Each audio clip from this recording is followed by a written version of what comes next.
Matagal nang gusto ng mga fans ng Magnolia na makuha itong si Jason Perkins dahil ito ay isang franchise type na player na magiging malaki ang tulong sa kanilang prangkisa kung sakaling makuha nila.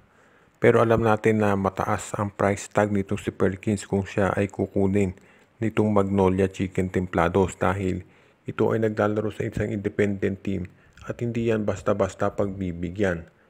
So ngayon ang tanong, kung ikaw ang Magnolia, sino ba ang player na gusto mong ipalit para kay Perkins?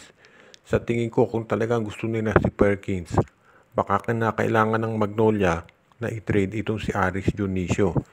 Alam natin maganda nilalaro ni Dionisio kaya magdadalawang isip si Coach Chito Victolero na pakawalan yan.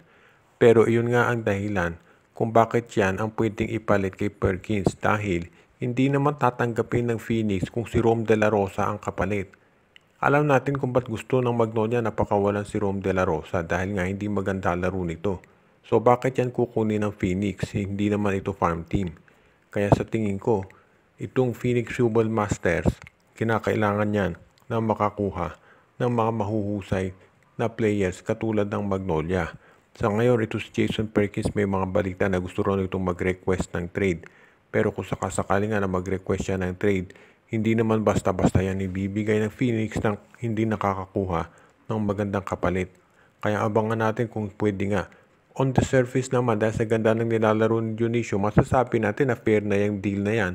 Kung gusto, pwede pa samahan ng second round pick nitong Magnolia Chicken Templados.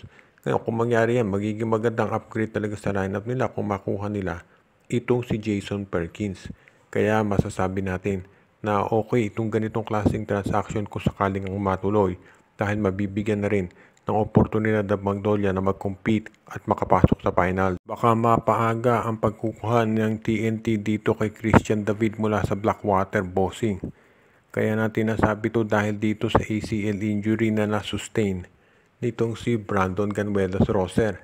Kumpirmado na merong ACL ito si Roser at ibig niya sabihin 6 to 8 months itong hindi makapaglalaro. So buong itong remaining games dito sa Philippine Cup out na siya. At malamang kung ito'y makabalik next season, baka middle of the second conference na. So medyo talagang hirap ngayon ng TNT pagdating sa injuries. Wala pa dyan si Mikey Williams. So talagang malaking bagay yung nawala sa kanila ngayon. Kung ikaw naman itong TNT, baka kailangan mo nang tignan kung pwedeng makuha itong si Christian David para makatulong dito sa kanilang lineup. Dahil sa ngayon, alam natin medyo kulang ang TNT pagdating dito sa kanilang big men. Hindi po pwede na palagi na lang kay Kelly Williams sila aasa dahil maraming, syempre hindi na bata si Kelly. At yung mga bago nilang players kulang pa sa experience katulad nitong si Henry Galinato. Kaya kailangan abangan natin kung sino magiging kapalit ni Christian David kapag natuloy ang ganitong klaseng transaction.